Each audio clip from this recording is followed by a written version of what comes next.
മലയാള സിനിമയിൽ പട്ടാളക്കാരുടെ ജീവിതകഥ പറഞ്ഞിട്ടുള്ള ചിത്രങ്ങൾ കൊണ്ടുവന്ന നടനും സംവിധായകനുമാണ് മേജർ രവി.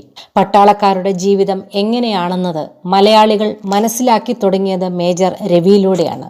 കെ രവീന്ദ്രൻ നായർ എന്നാണ് മേജർ രവിയുടെ യഥാർത്ഥ പേര്. പാലക്കാട് പട്ടാമ്പിയാണ് സ്വദേശം.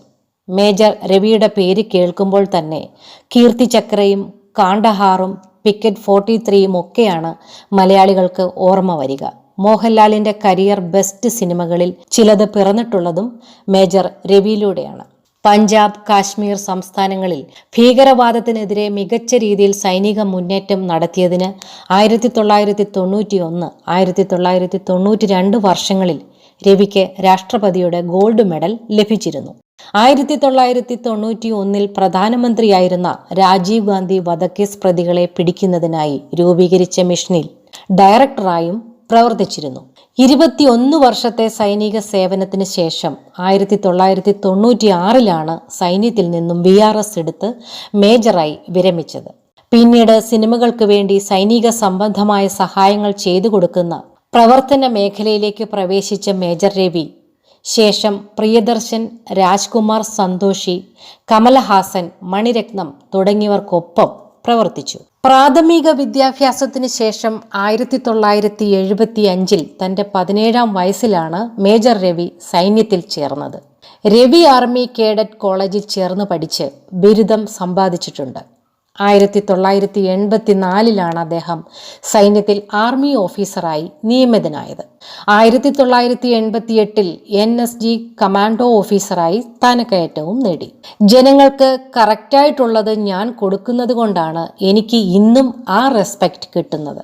പട്ടാളക്കാരന്റെ റിയൽ ലൈഫ് സാറാണ് ഞങ്ങൾക്ക് കാണിച്ചു തന്നതെന്ന് പലരും എന്നോട് പറഞ്ഞിട്ടുണ്ട്. റിയാലിറ്റി ജനങ്ങൾക്ക് കാണിച്ചു കൊടുക്കേണ്ട ഉത്തരവാദിത്വം ഒരു ക്രിയേറ്റർ എന്ന നിലയിൽ എനിക്കുണ്ട്.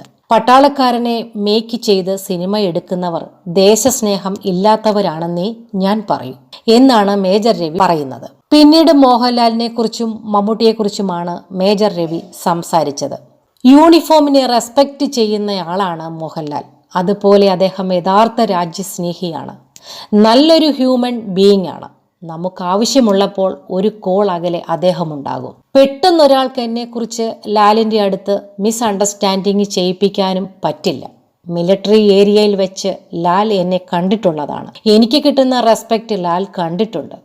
ആ ഒരു കണ്ണിലാണ് ലാൽ എന്നെ കാണുന്നത്. അത് ഇന്നേ വരെ മാറിയിട്ടില്ല. മമ്മൂക്ക ഒരു ശുദ്ധ മനസ്ഥിതിയുള്ള ആളാണ്. എപ്പോഴും കെട്ടിപ്പിടുത്തവും ഉമ്മവെക്കലും ഒന്നും കണ്ടു കഴിഞ്ഞാൽ ഞങ്ങൾക്കിടയിലില്ല. പക്ഷേ ഞാൻ കിഡ്നി മാറ്റിവെച്ച ശേഷം ആദ്യമായി മമ്മൂക്കയെ കണ്ടിരുന്നു. അന്ന് അദ്ദേഹം ഓടി വന്ന് എന്നെ കെട്ടിപ്പിടിച്ചു. അതിലുണ്ടെല്ലാം. ഞാനുമായി മമ്മൂക്കയ്ക്ക് ഒരുപാട് സാമ്യതയുണ്ട്. എന്നെപ്പോലെയാണ്, പെട്ടെന്ന് ചൂടാവും. എന്ത് ചോദിച്ചാലും ആദ്യം പറ്റില്ലെന്ന് പറയും. പിന്നെ കുറച്ച് സമയം കഴിഞ്ഞ് വിളിച്ച് ഓക്കെ പറയും എന്നാണ് മേജർ രവി പറഞ്ഞത്. ആ പ്രവൃത്തി പരിചയം വെച്ചാണ് പിന്നീട് മേജർ രവി സിനിമകൾ സംവിധാനം ചെയ്തതും അഭിനയിച്ചതും തിരക്കഥ എഴുതിയതുമെല്ലാം. ഇപ്പോഴിതാ മൈൽ സ്റ്റോൺ മേക്കേഴ്സിന് നൽകിയ അഭിമുഖത്തിൽ മേജർ രവി പറഞ്ഞ കാര്യങ്ങളാണ് വൈറലാകുന്നത്. പട്ടാളക്കാരെ കോമഡി കഥാപാത്രങ്ങളായി തള്ളുന്ന ആളുകളായും സിനിമയിൽ അവതരിപ്പിക്കുന്നതിനോട് എനിക്കും തനിക്കുള്ള എതിർപ്പും അഭിമുഖത്തിൽ മേജർ രവി വ്യക്തമാക്കി. അത്തരം ചിത്രങ്ങൾ കാണുമ്പോൾ ഇറിറ്റേഷൻ വരാറുണ്ടായിരുന്നു. പക്ഷേ കീർത്തിചക്രയോടെ അവരുടെ എല്ലാം വായടച്ചു. അതിനുശേഷം പലരും മിലിറ്ററി സബ്ജക്റ്റ് എടുത്ത് ഇതുപോലെ കോമാളിയാക്കാൻ ട്രൈ ചെയ്തു. പക്ഷേ ആ പടങ്ങളെല്ലാം ജനങ്ങൾ തിരസ്കരിച്ചു.